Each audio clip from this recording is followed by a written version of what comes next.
All right, our next speaker, I know many of you, at least according to the Twitter stream, are very excited, is Ben Milne. He's the CEO and co-founder of Dwala. His Twitter handle, by the way, is BPMILNE, if you want to send him some questions or tweet at him during his presentation.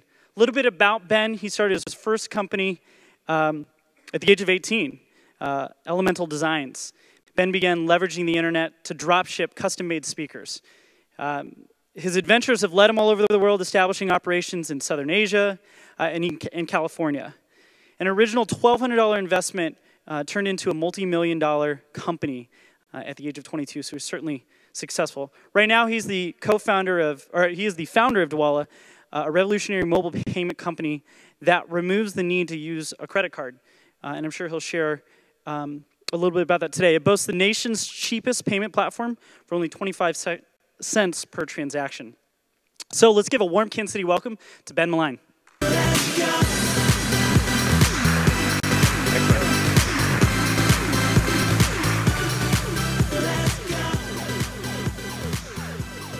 always love to walk out to a little bit of theme music. So I think this morning I heard it was really good. I've enjoyed a lot of the discussions I've heard so far. I appreciate you guys having me. It's going to be interesting because I haven't seen how this presentation looks on the screen yet. So let's see how this goes. I'm going to try some stuff today that I wouldn't normally do. We're going to try some experiments. How many people in the audience are developers or engineers? Hey.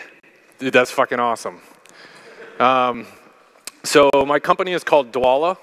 What Dwolla does is Dwolla is a payment network. You think like Visa, MasterCard, American Express, these are payment networks. Things like PayPal, I'll just use PayPal. PayPal is kind of a payment aggregator. You put a bunch of different payment types in, and then you pretty much have a payments platform. Dwolla is a payment network, and the primary premise of that payment network is facilitating an exchange for anything connected to the internet. We want to empower anything connected to the internet to be able to move money without paying interchange fees. How many people in the room are pretty familiar with interchange fees? All right, so we have like this little koala we started using. So if you have an error page on Dwolla, you find a koala. We thought the koala eating a credit card was pretty sweet. All right, let's see how this goes. Oh, ho, ho, ho, ho, ho, ho. I think I'm the only one with my presentation up top. I feel like I don't know if you guys can give me a signal, but next slide. And if we can't go to the next slide, I can start winging it. Oh, hit spacebar. Oh, boom, got it. All right, how many people in the room have used Twilio? All right, so I'd like to show you guys a little bit of a hack that uses Dwolla. And if you guys don't mind just like sending a text message to this number, nothing crazy is gonna happen. I'll use it while we're sitting here. You can take your like phones off mute at the end of this. But if you wouldn't mind, just take a minute to send a text message in, and hopefully we can make this kind of interactive and a little bit different. This is not my hack. This is Michael Schoenfeld, which is Dwolla's developer evangelist, who's actually going to be at the hackathon tomorrow. This is his hack, and I can kind of show you what it does at the end.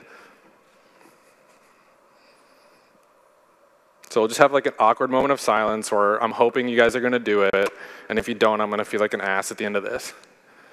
All right, so what I'm kind of going to talk about today is more high level, a little bit more philosophical about the evolution of money and why I think this project is important not only to local communities but to national and global communities, and how we believe that our platform can really power the future of money, because money is changing.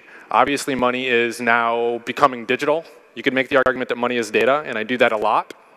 And so when you start talking about the evolution of money, I mean, obviously things started at a very rudimentary level, and they evolved into something that is pretty predictable and pretty recognizable, right? These pieces of paper, which we issue all over the world in different countries, where we essentially used to have these things as like a representation of the value that we're passing, and now they're like a physical personification of values in a computer. When you get cash out of a computer, they're actually just taking digits out of a database and giving you cash. So the cash is really just, I mean, it's value personified, but what it is very different. The way we now exchange money is obviously shifting considerably. So how many people have a plastic card in their pocket? So I would say pretty much is there anyone who does not have a card in their pocket? All right, well, that's a pretty awesome one. I should ask that one more often, right? So cards in themselves have a few really serious issues, one of them being they are expensive as hell. So how many people in the room are familiar with interchange fees? Cool, so interchange fees cost the US economy something like $48 billion a year. Every time someone gets paid, utilizing a credit card or debit card, there's various fees that the merchant has to pay in order to get paid. That money essentially gets sucked out of the economy to go pay for an old infrastructure that we don't necessarily need and a whole bunch of salespeople that don't do shit for you. Seems kind of strange, right? So our belief is that this existing infrastructure, while amazing at allowing us to get the things that we want and need, create a lot of problems not only from fees, from a fee perspective, but also from a risk perspective. Every time you swipe that card, you're leaving behind all the information somebody needs to steal the card, or drop it into a script and drop it into a form and do God knows what with it. In a world where getting access to a gateway to run a 16-digit account number through is very simple, that to me is a little bit scary. So it's my belief, and I think that at this point, maybe we just repeated ourselves, that a few people are starting to believe us. But obviously, a card is just a way of saying that you're here. You're at a place. All that card does is when you swipe it, it says like, I am here. It goes off to a server, and what ends up happening is you get your latte, you get your new shoes, you get your jeans, like whatever the hell you swiped that card for, now you get it because you said that I'm here. The card is just a way to say that I'm here. In an internet-connected world, the card becomes more and more irrelevant. It's not as intelligent as your phone. There's a keypad everywhere, and there's ways to process payments without paying those fees. And that's exactly what Dwolla is. Dwolla connects financial institutions, developers, people, and businesses in a way that allows them to exchange money over any internet-connected device without paying interchange fees. So essentially, we take the market inside of the United States, and instead of making it more expensive, we give the $40 billion back. And because we do that, we can start looking at creating value for small businesses and also going out to the world and creating value for other economies. This basic internet-connected exchange essentially can be available anywhere. I mean, would anybody argue that the internet, well, that's a bad argument because I think it's yes. So the internet's available everywhere, right? The way we look at money is you're shaking your, like, internet-connected devices or messaging-connected devices are available pretty much anywhere. You look at emerging markets, you can exchange money over SMS, and that's the way they do. They don't have access to banks. But in the difference is in an emerging market, they're losing 10 to 30% of their income based on the way they're exchanging. How many people are familiar with M-Pesa? So if you lost 30% of your income because of the way your employer paid you, would you be motivated to ask them to pay you in a different way? I think probably so. And Dwolla's platform, after we do it in the United States, we're going to go connect it internationally, and we're going to start giving people's money back. And all we're going to do is we're going to create an easy-to-use interface, and this is exactly what we did here, is create an interface that's connected to banks that allow banks to hold and protect money so it actually works for them, not takes money from them, and protects consumers. So when you engage in a transaction over any internet-connected device, you essentially are never going to expose your personal information, which is also a huge exposure and huge cost. So I wanted to do another experiment here, and I'd like to kind of talk about the distribution of capital in general and kind of, as we exchange different payment forms, where I think that the value is long-term for Dwolla. So give me 1 second here. This will make more sense at the end. Like I said, we're going to go a little interactive today.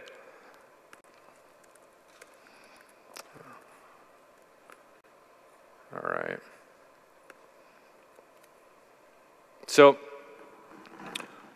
we'll come back to this. So whether or not it's a plastic card or physical money, these are probably predominantly the two ways that you exchange money. Would you say that's pretty fair? Swipe a card to give somebody cash. Most of us still swiping a card, right? So a $10 bill is a pretty easy to predict thing that costs about 4 cents to make, has a predictable thickness, and a predictable availability. Although, if you try to go to a bank and get too many $10 bills out, they may have to ship it to you because they don't actually keep them there, which I think is a little strange. So the average lifespan of that bill is about 16 months, where either it's put back into a bank account, it's lost, Something else happens to it, God only knows. What we do know is that not all money makes it back in the bank and could be lost into oblivion. Either way, we know the average lifespan is about 16 months.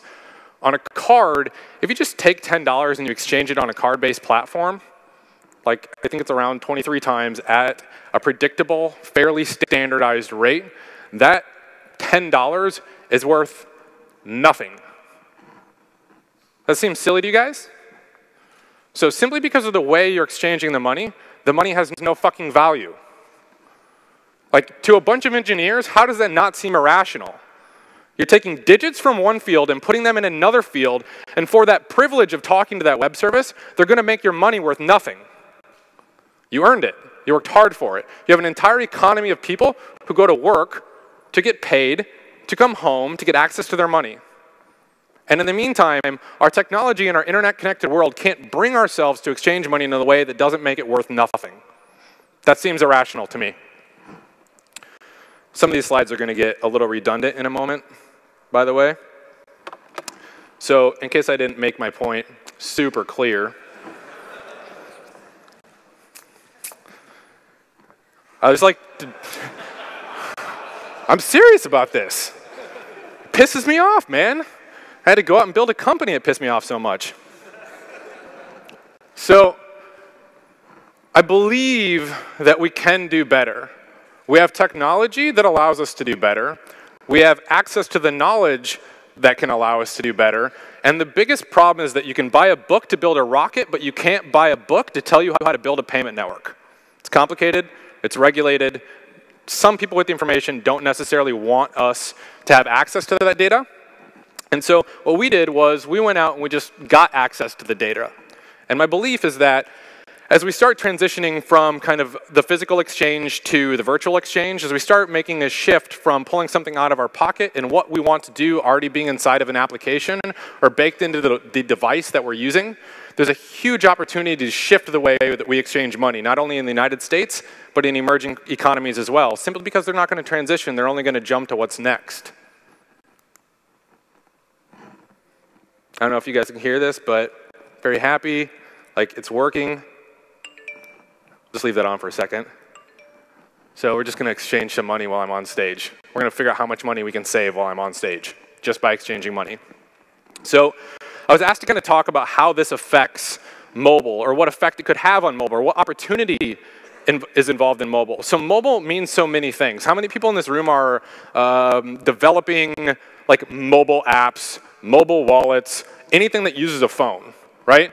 Tons of engineers. By this point, you have to be doing things that have something to do with location or applications, infrastructure, you know, on the front side or the back side somewhere. Mobile presents a ton of opportunities, and it's not stuck to mobile wallets. It's not just about buying shit at Starbucks. There's a lot of other things that's going to go on in your phone. We know that. But as we start saying that you have a default preference, would you guys say that having a default preference in your applications has power? I see a few people like nodding their heads. Some are like, where are you going with this? Are you going to swear some more? Make this interesting, right? So this transition into all these things are driven not on that plastic card, but on APIs. The integration to the physical world is becoming about the presence of nodes. And nodes are simply latitude, longitude, and elevation mapped inside of the world that we're interacting with. Foursquare already did it. Now we're just kind of catching up and connecting everything else to it. And so that transition represents a huge opportunity for everybody in this room and anybody, especially building payment networks, because they're going to change the way trillions of dollars in the economy moves. They're going to give back billions of dollars, and then as they do it in other economies, they're going to put trillions inside of the global economy back to work that otherwise would never be there. That to me is awesome. So if you visualize what Dwolla is and how it works, Dwolla just cuts the card out. All a card is a way to connect to your bank account. Some would argue that it's a fraud filter. Some would argue blah, blah, blah. That's many other things. But fundamentally, all money you spend comes out of a bank account somewhere. Somebody could make the argument that a preloaded thing, blah, blah, blah, but a preloaded account is a bank account. So all money comes out of your bank account. So why do we add all this crap on top of it? Why don't we just create a network that allows us to connect web services to both sides just to exchange money as quickly as humanly possible at a cost as low as possible. And that's exactly what Dwala concentrates on. And so for anybody who's confused in the room, Dwolla doesn't use cards. Cards are part of the problem. And so it's a huge behavior shift to go from a magnetic strip and from a 16-digit account system and to create something alongside the existing Visa, MasterCard, Discover, American Express networks. But if you can do it, it's going to create tremendous value. And that's exactly what we set out to do. So our belief is that we can make money live longer. We can keep it in exchange longer. We're going to lose less by keeping up old legacy systems by utilizing technology that's easily available to us. You think about 20 years ago, how easy would it be to exchange money over SMS that bills on some third-party biller system 20 years ago? Right. That's fucking easy now, right? Get a Twilio API, get Dwolla's API, 20 minutes, download something off GitHub that's already there. It was here this morning, right? All of a sudden, there's this huge opportunity to build things really quickly that fundamentally weren't possible 10 or 20 years ago. And it's all free now, which is amazing. So what if you could exchange $10 forever? What kind of impact could that have? Like if one person just started exchanging 10 bucks while they were standing on stage and just let the money bounce around. And while it is kind of a futile example that doesn't have a lot of market implications directly, because I'm not buying lattes with that, I'm just making my point. But what would happen if you just kept that money in circulation longer? And that's one of the things that we do inside of Dwolla is after you start building fees that may take away the value of a dollar, there's a certain point where you don't want to ever let the money die. So we made all transactions under $10 totally free. And in this interconnected world where everything is connected to the internet, even a card, there's no reason at all that this thing can't be connected to everything and anything. I mean, would anyone inside of this room, does anyone inside of the room work with GPS? Right? So why can't you just tap on a map and pay for your gas, right? It's because there's not a connected series of nodes that allows you to settle the transaction. It's that simple, right? You have to go into this stupid thing and like get a QR code and blah, blah, blah, blah, blah, and scan it, and then put the scanner on the other side, and like you just don't even need the hardware anymore. It can all be done based on a network and an authorization. And that, again, is a huge opportunity and a shift that we're beginning to see. I don't know how long it's going to take for it to really take hold in our economy, but I do know that we're a part of it. And the thing is nodes are static and they're dynamic. They can move, they can be stationary, but as long as you can recognize what you want to pay and acquire the things you want, doesn't really matter. And that's another opportunity that 10 years ago never existed. So one of the themes that I was kind of like asked to talk about today was like the concept of bandwidth, right? And you guys are really lucky here because obviously Google Fiber, right? So more bandwidth equals a better internet, equals faster access to information, the ability to process more information, and the ability to serve more people with more complex software than ever before quicker. So Kansas City has a huge opportunity to be leveraging that bandwidth to make a better internet, at least in my opinion. You think about the concept of building an application that delivers that much data back and forth or can crunch information that quickly. I mean, shit, it's the difference between playing Nintendo and a PS3. You got more power. We don't know what people are going to do with it yet. And we're starting to see the first opportunities to build applications that leverage that. I think it's amazing. So again, the world as nodes, when our parents grew up, the world was boundaries. It was geographies. Driving across the country, across state lines might have been things they talked about. How many people like actually remember sometime in the last 5 years they were talking about whether or not they were driving across state lines?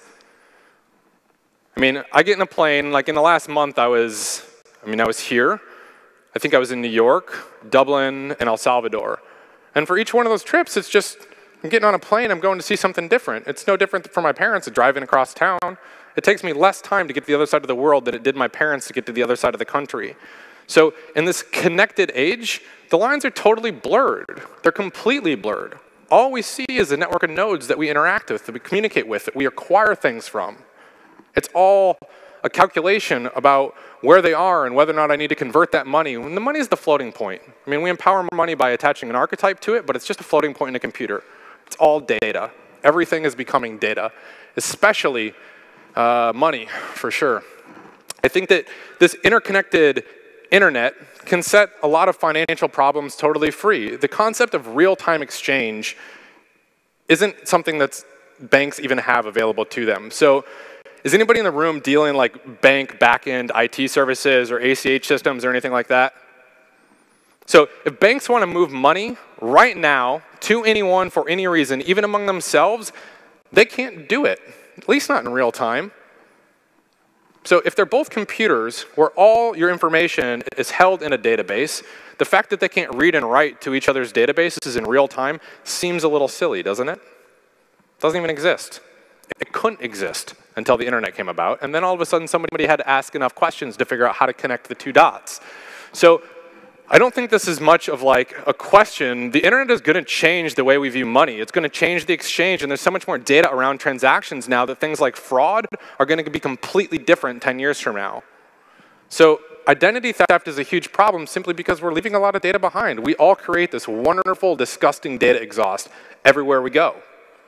And we're just waiting for somebody to pick it up to abuse it, right? And that's not going to go on forever. And because of the accessibility of new technologies and the ability to access platforms online, I think that the internet's going to be the thing that's going to allow us to change the way the financial system works. I don't think any other system has the ability to move data as fast as the internet can. It's just simple. So the experiment, what I did was I started like bouncing around $10. And so I wanted to see, while I was on stage, how many $10 I could bounce around that otherwise would have been worthless. So while I've been on stage, there's been $16,390, $400, $410 exchanged inside of the system, and it just exists.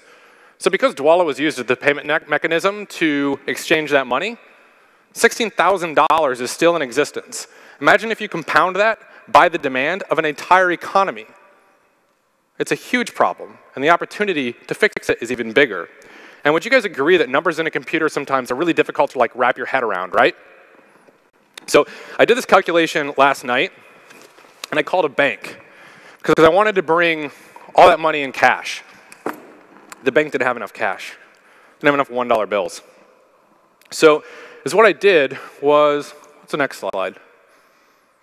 So what I did was I went and got a bunch of cash to try and show you guys what that actually means.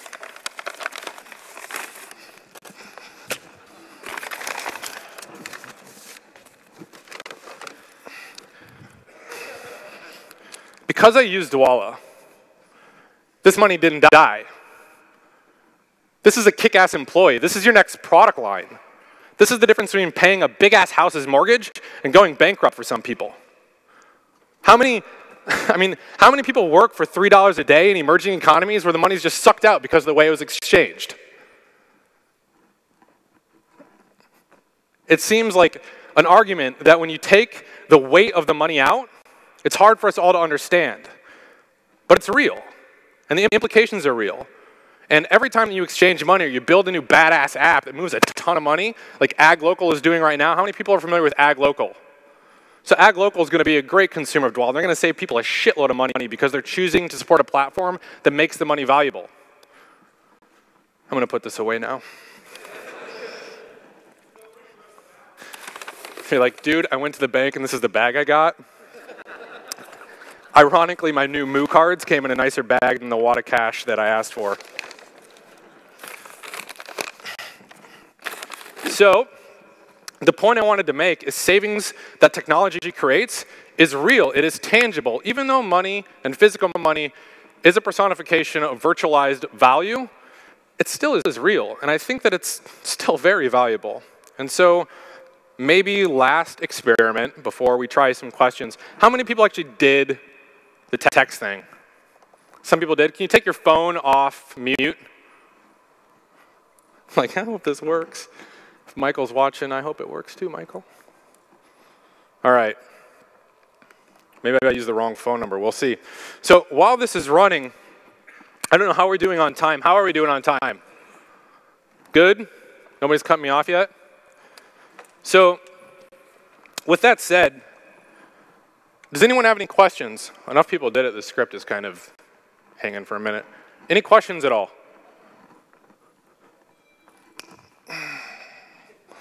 That feels good.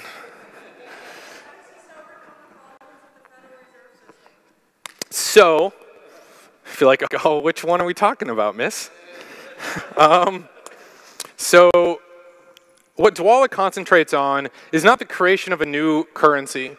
Dwolla creates a mechanism to exchange existing currencies in existing markets as fast as humanly possible at a cost which is as low as humanly possible. So, in a generic sense, there are a lot of things that the Federal Reserve does which we would never even touch. What we care about is protecting consumers and creating value for everybody involved in an electronic exchange. We think that there's a lot of security issues around the existing ACH system that we can help solve. I don't know how many people have actually heard of our FiSync platform. FiSync is actually the first and only, as far as I know it, other than FedWire, real-time RTGS-based system that exists in the United States. And it's completely ours. We're working to scale it now. But I think that there are a lot of economic issues which can be solved through real-time liquidity. And there are also some new opportunities in new markets that can be created through kind of the opportunity to actually transact in real time and not settle over 3 to 5 days. Any other questions at all? Yes, sir. On the real-time network, yes. However, on basic batch, no. What we did was we essentially worked with a third party who invested in the company to essentially get access to the ACH system. So by default, we're connected everywhere. And then where we connect our own framework on top of the bank core, the RTGS-based system is available for them to utilize on their backend, but also to anybody connected to our consumer network. Yes, sir. What's that? So we're primarily a .NET shop. Any other questions at all? Yes, sir. How has Bitcoin exchanges affected your business? So some good, some bad. You know, Bitcoin as a market is a super interesting intellectual exercise. However, the markets that are already established, such as like the US economy, the exchange there is worth $34 trillion per year. It's huge, right? So one of the things that we concentrate on is how do we serve existing marketplaces as competently as we possibly can while not shutting off new marketplaces, which could grow into something we don't fully understand. So the way we treated any virtual currency is that if what you choose to do with the currency we serve is purchase virtual currency, you should be allowed to. There's no reason you shouldn't be able to. And that's kind of the way we look at it. And as we start operating to serve other currencies as well, regardless of what they are today or tomorrow, you know, time will tell. Any other questions? Yes, sir.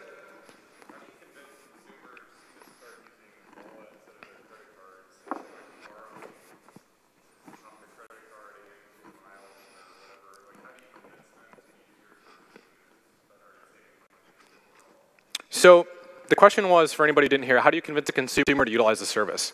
And there are a few questions around that, such as rewards, such as loans, and everything else. But the foundation of that, could we both agree that the foundation is the exchange of money, right? Just as like a starting point, and I'll approach the other questions one by one. I believe that rewards will never be our specialty. And I say that knowing that the consumer really just wants to be rewarded, and the person that understands that reward best is the merchant. So at some point, the network should make it easy for a merchant to offer an incentive with the new margin that is now available to them because they're utilizing our network. Does that make sense? So what we've done is we've tried to empower developers to build rewards-based platforms that have real-time funding attached to them, where the merchant can, instead of spending a ton of money on rewards programs, be able to get this app, which is really low cost, and be able to actually incentivize the users. And so some adoption we see there, but credit is also something we know that we don't want to do ourselves. We tried with a product called Instant, if you've followed Dwala, and what we've ended up finding is, if you think about the way credit is lended over a credit card, it's not the credit card network that lends the money, it's a bank attached to it, and they lend it over the network. So what we're doing is we're essentially communicating with financial institutions to start making loans over the network. So we want to concentrate on the exchange and just like kicking ass at that. And then we want to empower developers who are much better than us in other markets to be able to build applications around the network. And if you have like deeper questions, I'm trying to keep it short, just find me after. I'd be happy to talk to you. Yes, sir. Describe how much success you've had breaking out of strictly the online market into the actual bricks and mortar real world. Oh, so the question was, can you describe the transition or the success between web and retail? And predominantly, we're still so small that I think any success we've had thus far is a proof of concept. So the web world is huge. Dwala is not huge yet. Dwala only has 30 employees, right? We're still pretty small. And what I do know is that the web world, in my opinion, has a much lower barrier to entry, simply because one page can result in, 10% conversion across 5 million page views in a month. That's a really significant opportunity. Can you imagine the cost of educating that many consumers standing in line at a Neiman Marcus? It's a totally different interaction. And the web is probably the path of least resistance to begin with. I can't say that I have this thing over here that we did this and we got 1, and then we did this and we got about 1 billion on this side. So it's an assumption. Anything else? Yes?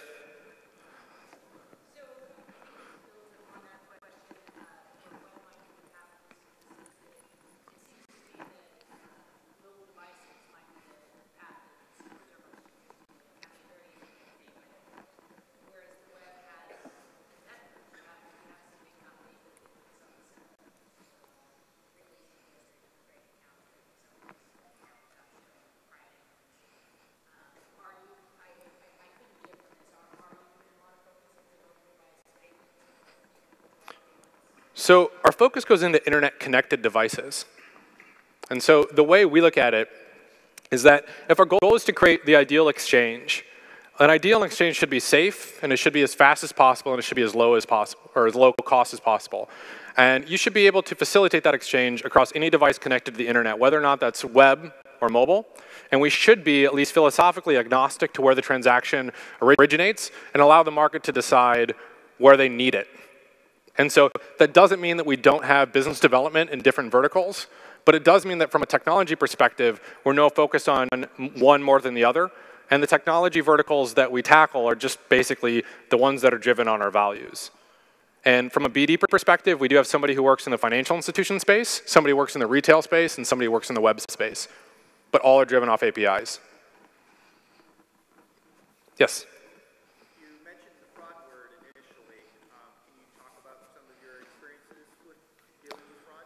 Yeah, I mean, first off, if you don't get hit by anything, then you start doing some business and you think you've got it nailed, and then you really get hit and you find out you don't know shit. So the reality of fraud is an ever-evolving problem, which there is no one single solution to solve. You simply pick the things that you want to try and tackle and stick to them. And they're kind of an ever-moving target. My personal opinion that fraud has a lot to do with identity verification and then a lot to do with transaction monitoring. And whether or not you're doing it based on velocity controls or some mismatch of real-time scoring where you can take action against any individual transaction, you know, it's an argument as to which type of transaction and where it's originating. And the beginning of that is you have to have the ability to act based on a set of variables. You have to have people that can analyze them, react to the changes in the system, and your software has to be able to take action when you want to. And there's, honestly, I mean, there's a lot of engineers in the room. There's a lot of moving pieces in that. So you take it seriously, and if you don't, people read about it in the newspaper. Any other questions at all? Yes, sir.